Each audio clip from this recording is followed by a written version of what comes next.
Then he said, Tirunelveli is full of caste conflict. எல்லாரும் ரொம்ப அடிச்சுக்குவாங்க. We have learnt that அருவாள் எடுத்து வெட்டிக்குவாங்க. பக்கத்தில் இருந்த ஒருத்தரும் தமிழ் ஆள் தான், இன்டர்வியூ பேனல் ஹெட்டுக்கு பக்கத்தில் இருந்தவர். ஸோ இந்த மாதிரி அருவா எடுத்து வெட்டிக்குவாங்க. இதெல்லாம் வந்து ஏன் நடக்குது?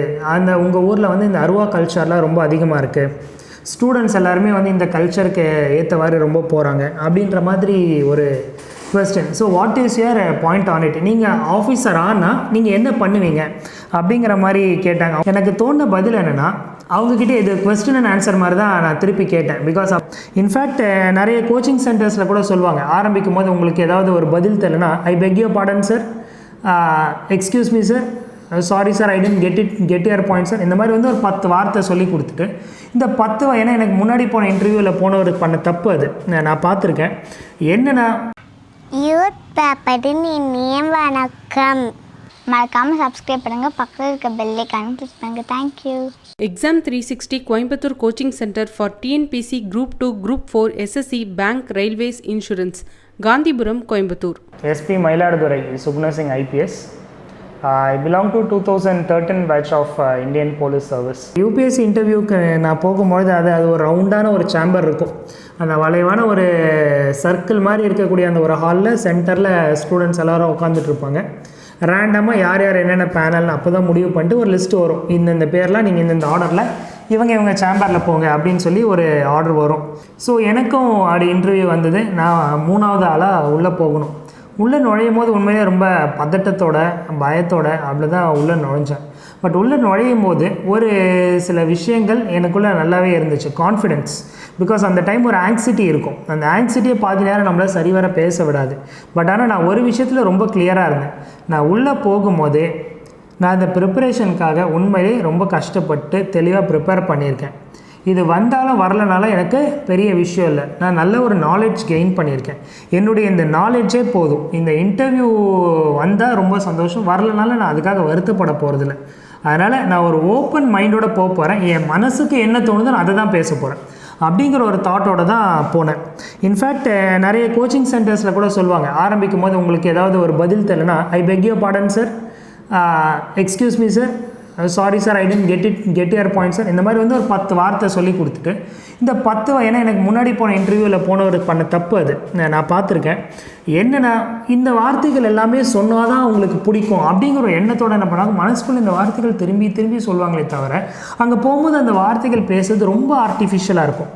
உங்களுக்கு தெரியாதது ஒன்றும் இல்லை, இன்டர்வியூவில் தமிழ்லேயே பேசி பாஸ் பண்ண ஐஏஎஸ் ஆஃபீஸர்ஸ், ஐபிஎஸ் ஆஃபீஸர்ஸ் நிறைய பேர் இருக்காங்க. ஸோ இன்டர்வியூவுக்கு மொழி முக்கியம் இல்லை, உங்களுடைய சிந்தனைகளும் உங்களுடைய கருத்துக்களையும் சரிவர நீங்கள் எடுத்து சொல்கிறீங்களா, அது மட்டும்தான் ரொம்ப முக்கியம். அதனால் அந்த தாட் எங்குள்ளே இருந்தது. நான் ஐ பெக் யுவர் பார்டனோ இதெல்லாம் சொல்ல மாட்டேன். Yes sir, sorry sir, please sir. ஏன்னா இங்கிலீஷ் கூட அவ்வளோ இதுவாக இருந்தது கிடையாது. அவ்வளோதான். உள்ளே நுழைஞ்சோடனே respected madams and sirs, good evening everybody இப்படின்னு பேசுவாங்க. நான் அப்படிலாம் இல்லை, குட் ஈவினிங் ஆல், அவ்வளோதான். இப்படி தான் ஆரம்பித்தேன். காரணம் என்னென்னா, தட் இஸ் மை இண்டிவிஜுவாலிட்டி. அந்த ஒரு இண்டிவிஜுவாலிட்டி தான் காமிக்கணும். போய் குட் ஈவினிங் ஆல் சொன்னேன், உட்காருப்பாண்டாங்க, உட்காந்தாச்சு. பயமுங்கிறது ஆட்டோமேட்டிக்காக என்னாச்சுன்னா போயிடுச்சு. ஏன்னா நானாக இருக்கேங்க. இன்டர்வியூங்கிறது நீங்கள் உங்களை பிரதிபலிக்கக்கூடியதுக்கு தான் இன்டர்வியூவை தவிர, வேறு ஒரு கோச்சிங் சென்டரில் சொன்னதோ வேறு ஒருத்தனுடைய பர்சனாலிட்டியோ நீங்கள் காமிக்கிறதுக்கு பேர் இன்டர்வியூ கிடையாது. இன்ஃபேக்ட் அந்த மாதிரி தவறுகள் பண்ண போய் தான் நிறைய பேர் வந்து இன்டர்வியூவில் கம்மியான மார்க்ஸ் எடுத்து ஃபெயிலும் ஆகியிருக்காங்க. ஸோ நான் என்னுடைய பர்சனாலிட்டி என்னவோ என்னுடைய பர்சனாலிட்டிக்கு ஏற்றவாறு தான் பேசினேன். என்னுடைய பர்சனாலிட்டி அவங்களுக்கு பிடிச்சிருந்ததுன்னா நல்ல மதிப்பெண் கொடுக்கட்டும், என்ன ஒரு நல்ல சிவில் சர்வெண்ட் ஆகட்டும். என்னுடைய பர்சனாலிட்டி பிடிக்கலைன்னா நல்ல விஷயம், இவன் வந்து சிவில் சர்வெண்ட் ஆகிறதுக்கான குவாலிட்டிஸ் இவங்ககிட்ட கம்மியாக இருக்கும்னு அவங்க எதிர்பார்த்துருப்பாங்க. நல்ல விஷயம், நீ எனக்கு கம்மியாக மார்க் கொடு, அப்போ நான் என்னுடைய குவாலிட்டிஸ்க்கு வேறு என்ன ஃபீல்டு இருக்கோ நான் அதை தேடி கூட போய்க்குவேன் அப்படிங்கிற ஒரு ஓப்பன் மைண்டோடு தான் பேசினேன்.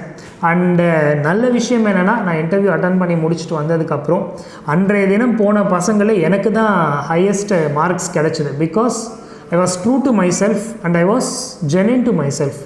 நான் லோக்கல் தமிழ் தான் இப்போ வரோன்னா, சில இடங்களில் தமிழ் வார்த்தை தான் வரணும், தமிழ் தான் இப்போ சொல்லுவேன்.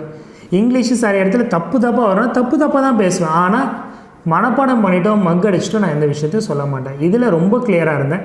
இதே தான் அடுத்த முறை போகும்போது எனக்கு இன்டர்வியூ பேனல் போகும்போது உண்மையிலே ஒரு பர்சன்ட் கூட அந்த உள்ளே உட்காரும் போது ஒரு பயமோ பதட்டமோ இல்லை. பயம் இருக்கலாம், ஆனால் பதட்டம் வந்து நிறைய பேருக்கு இருக்கக்கூடாதுங்கிறது நான் சொல்வேன்.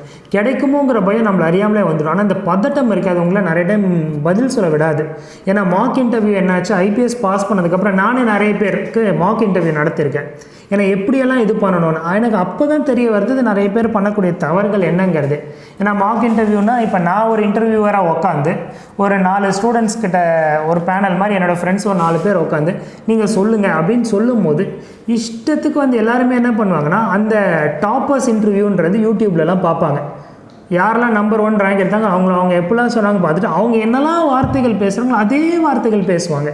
தேவையில்லை, நீங்கள் அந்த மாதிரி இருக்கணும்னு அவசியமே கிடையாது. நீங்களாக இருங்க. நீங்களாக இருந்தீங்கன்னா எல்லாமே நிச்சயமாக நல்லா நடக்கும். இன்டர்வியூவில் கேட்கக்கூடிய கேள்விகளில் ஆக்சுவலி நான் சொன்ன ஒரு பதில் எனக்கு உண்மையிலே ரொம்ப திருப்திகரமாக இருந்தது. இது வந்து ஃபர்ஸ்ட் டைம் நடந்த இன்டர்வியூவில் இல்லை, செகண்ட் டைம் போகும்போது நடந்த இன்டர்வியூவில் அவர் என்கிட்ட ஒன்று கேட்டார், உங்கள் ஊரில் எந்த ஊர்னு கேட்டார். நான் திருவள்ளூர் அப்படின்னு சொன்னேன். பட் அவருக்கு என்னென்னா திருநெல்வேலின்னு காதில் விழுந்துருச்சோ என்னவோ. Then he said Tirunelveli is full of caste conflict, எல்லாரும் ரொம்ப அடிச்சுக்குவாங்க. we have learnt that அருவாள் எடுத்து வெட்டிக்குவாங்க. பக்கத்தில் இருந்த ஒருத்தரும் தமிழால் தான், இன்டர்வியூ பேனல் ஹெட்டுக்கு பக்கத்தில் இருந்தவர்.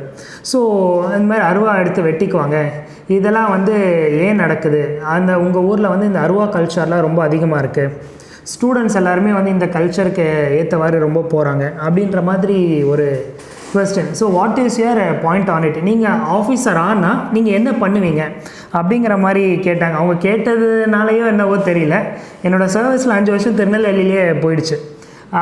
பட் அப்போ கேட்கும்போது நான் சொன்ன பதில் உண்மையில் எனக்கே டக்குன்னு மனசுக்கு தோணின பதில் ரொம்ப சாட்டிஸ்ஃபேக்டரியான இருந்தது. எனக்கு தோணின பதில் என்னென்னா, அவங்கக்கிட்ட இது கொஸ்டின் அண்ட் ஆன்சர் மாதிரி தான் நான் திருப்பி கேட்டேன். பிகாஸ் அப்போ எப்படி ஆன்சர் பண்ணணும்னு தெரியல. சார் அது எனக்கு கேள்வி கேட்டாங்க அந்த தமிழ் நபர். Sir I beg you Baden, எனக்கு ஒரு 3 லீடர்ஸ் பேர் சொல்லுங்கள் அந்த பர்டிகுலர் கம்யூனிட்டியில். ஏன்னா எனக்கு என்ன கம்யூனிட்டிங்கிறது எனக்கு தெரியும், பட் ஸ்டில் இருந்தாலும் இந்த கம்யூனிட்டியில் ஒரு 3 லீடர்ஸ் பேர் சொல்லுங்களேன் அப்படின்னு சொல்லும்போது ஒரு 3 முக்கியமான பிரபலங்களுடைய பேர் சொன்னார். ஸோ நான் அதுதான் சொன்னேன் அவங்கக்கிட்ட, இந்த 3 பேருக்கும் அவங்கள நம்ம லீடர்ஸுன்னு சொல்லி எல்லா ஆஃபீஸ் போர்ட்லேயும் நம்ம ஒட்டுறோம். அவங்களுடைய ஃபோட்டோக்கள் உலக அளவில் எல்லாருக்கும் தெரிஞ்சிருக்குன்னா ஒரே காரணம், அந்த 3 பேருமே இன்றைக்கி வர கையில் கத்தியை தூக்கலை, அவங்க பேனாவையும் தூக்கினாங்க, புக்ஸை தூக்கினாங்க. நான் ஊருக்கு போனேன்னா இதை தான் ஒரு எடுத்துக்காட்டாக அவங்களுக்கு சொல்லுவேன். நீ கத்தியை தூக்குனீங்கன்னா பாளையங்கோட்டை ஜெயிலில் வேணால் உன் பேர் இருக்கும், இதே பேனாவை தூக்கினேன்னா உலகத்தில் எந்த மூலைக்கு போனாலும் உன்னை ரெக்கக்னைஸ் பண்ணுவாங்க அப்படின்னு ஒரு வார்த்தை சொன்னேன். அவங்க எல்லாருமே அதுக்கு ரொம்ப இம்ப்ரெஸ் ஆனாங்க. என்னுடைய the day I cleared அந்த சிவில் சர்வீஸ் என்னுடைய 3rd attempt பற்றி கொஞ்சம் சொல்லணும்னா, first of all last 2 attempts learn from the mistakes. என்னெல்லாம் மிஸ்டேக்ஸ் நான் பண்ணேன் அப்படிங்கிறத ஒரு analysis I made it for myself. எதெல்லாம் நான் தவறுகள் பண்ணேன், எதெல்லாம் வந்து நான் திருத்திக்கிட்டேன் அப்படிங்கிறத சொல்லும்பொழுது ஒரு முக்கியமான ஒரு விஷயம் வந்து நான் தப்பு பண்ணேன். என்னென்னா, இப்போ இந்த சப்ஜெக்டில் வந்து மொத்தம் ஒரு 10 டிஃப்ரெண்ட் ஃபீல்டு இருக்குது. எல்லா ஃபீல்டுலேருந்துமே கொஸ்டின்ஸ் வரும். லைக் ஃபார் எக்ஸாம்பிள் இதை வந்து history, geography, economics, polity, social science, mathematics, இப்படி எல்லாத்துலேருந்து அவங்க கேள்வி கேட்பாங்க. நமக்கு என்ன வருமோ அந்த விஷயத்தை ஸ்ட்ராங்காக வச்சுக்கணும், எந்த விஷயம் நமக்கு வராதோ அதை வந்து ஓரளவுக்கு நம்ம படித்தா போதும் அப்படிங்கிற ஒரு தாட்டை அப்போ தான் எனக்கு தெரிஞ்சுது. பிகாஸ் சிவில் சர்வீஸ் படிக்கல ரொம்ப முக்கியம் என்னென்னா, எல்லாமே நமக்கு தெரியணும் அப்படிங்கிறது இந்த ஃபீல்டோடைய எக்ஸ்பெக்டேஷன். பட் எல்லாமே கம்ப்ளீட்டாக தெரியணுங்கிறது எக்ஸ்பெக்டேஷன் இல்லை. ஸோ அதுதான் ரொம்ப முக்கியம். இந்த ஃபீல்டுடைய வேலை என்னென்னா, நமக்கு டைவர்ஸ் எஃபெக்டில் வந்து நம்மளுடைய பணிகள் இருக்கோங்கிறனால right from sun to earth எல்லாமே நம்ம தெரிஞ்சு வச்சுருக்கணும் அப்படிங்கிறத தான் எதிர்பார்க்குறாங்களே தவிர they do not want us to become scientist.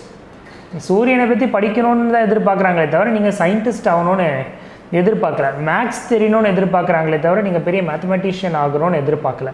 And at the same time அதை விட ரொம்ப முக்கியமான விஷயம் இந்த ஃபீல்டில் அவங்க எக்ஸ்பெக்ட் பண்ணுறது என்னென்னா, நமக்குன்னு ஒரு லைக்கிங் இருக்கும், நம்மளோட லைக்கிங்கை நம்ம எந்த அளவுக்கு டீப்பாக தெரிஞ்சு வச்சுருக்கோம் அப்படிங்கிறதையும் வந்து எக்ஸ்பெக்ட் பண்ணுவாங்க. இன் ஜென்ரல் மற்ற விஷயங்கள் எல்லாத்தையும் காமனாக நம்ம தெரிஞ்சுக்கும் பொழுது உண்மையிலே வந்து the chances of success is very high. இதுதான் நான் கற்றுக்கிட்ட பாடம். Because I learnt it a very hard way. So பொதுவாக தெரிந்து கொள்ள வேண்டிய விஷயங்கள், பொதுவான விஷயங்களை நீங்கள் படிங்கன்னு தான் சொல்கிறாங்க. என்னெல்லாம் பேசிக்ஸோ அந்த பேசிக் ஃபண்டமெண்டல் உங்களுக்கு தெரிஞ்சிருக்காங்கிறத நீங்கள் தெரிஞ்சுக்கிட்டால் போதும். இந்த ஃபண்டமெண்டலுக்கு அப்புறம் ஸ்பெசிஃபிக்காக நிறைய விஷயங்கள் படிக்கணும்னு அவசியமே கிடையாது. பட் எல்லா ஜென்ரல் விஷயங்களையும் படிங்க. இந்த விஷயத்தை நான் உண்மையிலே அடாப்ட் பண்ணேன். எப்படி கேள்வி கேட்டாலும் எனக்கு தெரியணும், எனக்கு தெரியாத விஷயமே அதில் இருக்கக்கூடாது. ஸோ இந்த ரெண்டுமே என்ன எக்ஸ்பெக்ட் பண்ணுறாங்க யூபிஎஸ்சிலங்கிறது தெரிஞ்சிருந்தது. தெரிஞ்சதுக்கப்புறம் உண்மையிலே தானே that was a success. Because again அந்த அட்டெம்ப்ட் ஆர்பிஐ முடித்ததுக்கப்புறம் நான் 2012 நடந்த எக்ஸாம் கிளியர் பண்ணேன். I got in to IPS. Again 2013 திரும்ப ஒரு அட்டெம்ப்ட் கொடுப்போமேன்னு சொல்லி எழுதினேன். Again I got in to IPS. So அதுக்கப்புறம் வந்து எனக்கு ஃபெயிலியருங்கிற ஒரு விஷயமே வரல.